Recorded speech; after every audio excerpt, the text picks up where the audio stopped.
Hoje eu queria trazer para vocês aqui a perspectiva monista no debate acerca da dualidade mente e corpo. Primeiro ponto que eu queria colocar aqui para vocês, enquanto perspectiva, eu vou até inserir aqui esse ponto contando uma pequena história para vocês, tá? Lembro de uma colega do curso de enfermagem, o curso no qual eu leciono atualmente na Escola Superior de Ciências da Saúde. Essa colega docente estávamos lá planejando um determinado módulo do curso e ela chegou e fez a seguinte consideração: somos seres biopsico-socioespirituais. Ela chegou a colocar até essa quarta dimensão, porque é muito comum se falar que somos seres biopsicossociais, mas ela ainda colocou essa dimensão. E chegou a explicar, porque somos um organismo, temos uma dimensão biológica, temos uma dimensão psicológica, temos uma dimensão social e temos uma dimensão espiritual. Observando assim, eu lembro que depois, até mais somente com ela, eu cheguei a falar uma coisa interessante, né? Porque você chegou a fazer esse tipo de afirmação, que somos, né, todas essas dimensões fazem parte da nossa realidade. E é engraçado porque numa concepção mais analítico-comportamental, somos somente um organismo em interação com o mundo. Seríamos somente biosociais, não seríamos nem biopsicossociais, espirituais. Então ela colocou tantas dimensões, eu falei, nossa, mas nem mente, nem a mente. Não somos nem essa dimensão psicológica, não há nem mente segundo uma concepção analítico-comportamental. Não faz sentido se falar em mente, no dualismo entre mente e corpo. O que temos é um organismo, o que temos é um corpo, um organismo em interação com o mundo. Esse organismo funciona, esse organismo interage, e essas são as duas dimensões, talvez, e que na minha concepção não é uma dimensão de interação, é uma dimensão social, e que não é muito diferente de se pensar, por exemplo, no interacionismo mais para Vygotsky, por exemplo, que muitos fazem esse tipo de comparação, esse tipo de analogia com a análise do comportamento e o interacionismo, ou o interacionismo de Vygotsky.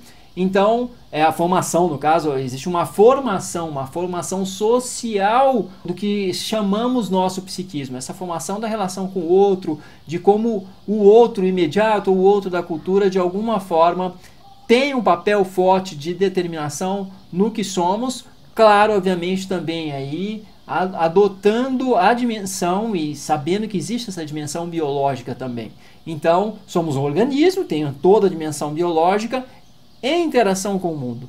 E isso, de alguma forma, é o que delimita a nossa existência, isso é o que circunscreve a nossa existência. E há também uma visão crítica da análise do comportamento acerca do neurodeterminismo ou das neurociências. As neurociências, elas têm um foco muito grande no cérebro e do que estaria ocorrendo no cérebro, de quais são os correlatos fisiológicos cerebrais.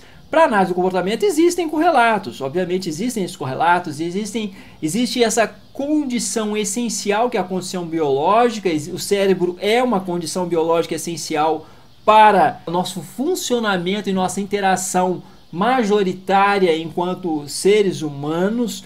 Boa parte da nossa interação demanda comportamentos complexos de interação com o outro, comportamento verbal e comportamentos sociais, que de fato o cérebro aí é um substrato fundamental, o substrato biológico é fundamental, os três eixos de determinação sempre tem que ser levado em conta, que o eixo biológico, filogenia, o eixo das relações imediatas, a ontogenia, das interações mais imediatas, como eu já disse, das interações culturais ou com grupos, das formações culturais, das práticas culturais, que seria o eixo de determinação cultural. É interessante a crítica às neurociências nesse ponto específico desse foco no cérebro, no órgão, porque quando se procura pela mente, o que encontramos? De fato, quando se procura pela mente, encontramos um órgão, ou o organismo, o próprio organismo em interação com o mundo. Encontramos, então, organismo, geralmente um órgão, que está mais centralizado muitas vezes no cérebro, o cérebro no caso,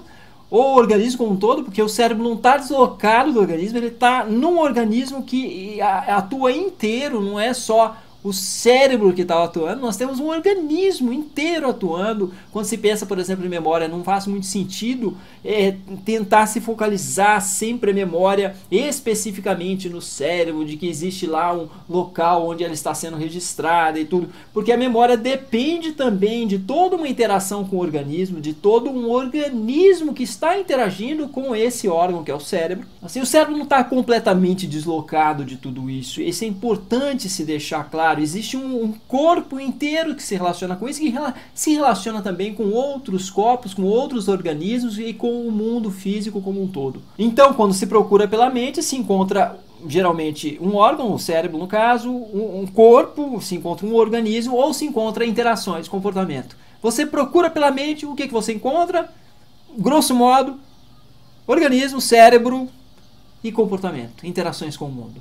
Então a mente, nesse caso, não existe, porque não faz o menor sentido você tentar descobrir qual é o valor de uma nota de R$100 analisando a química, as composições químicas da tinta e da própria nota.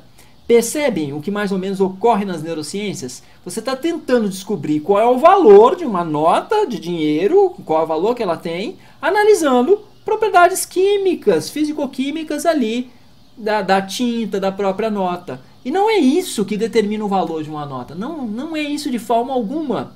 Assim como tentar entender a dança analisando microscopicamente a musculatura dos dançarinos. Não, você não entende uma determinada coreografia, o que ela significa e tudo, fazendo esse tipo de análise. Você só vai entender ambas as coisas aí, no caso a nota e a dança, você só vai entender por que aquilo de alguma forma está relacionado com as interações que as pessoas têm, como as pessoas estão interagindo com aquilo, o que aquilo de alguma forma representa nas interações, o que aquilo faz com que as pessoas produzam determinados comportamentos. Então, aquele elemento, nota de R$100, a própria dança, a coreografia, para se entender, você tem que entender como esses estímulos, eles evocam alguns comportamentos e algumas interações entre as pessoas. É, na verdade, por aí que você vai entender melhor a coreografia, a dança, ou vai entender o valor de uma nota de R$100. São somente algumas analogias, as quais inclusive já foram também talvez concomitante ou anteriormente à própria análise do comportamento, ao próprio surgimento do behaviorismo, que surgiu como behaviorismo metodológico primeiramente, também havia isso na fenomenologia. A fenomenologia já tinha uma concepção e tem a concepção de que a consciência não é um conteúdo, a consciência é uma interação. A consciência é ação sobre o mundo. Então há um elemento muito grande aí de ação, de comportamento. Você tem um substrato fisiológico, mas você tem a interação. Você tem um organismo que interage com outros organismos e com o mundo. Espero que vocês tenham gostado. Se gostaram, cliquem em gostei, compartilhem nas redes sociais, se inscrevam no canal. Obrigado por sua audiência e até a próxima.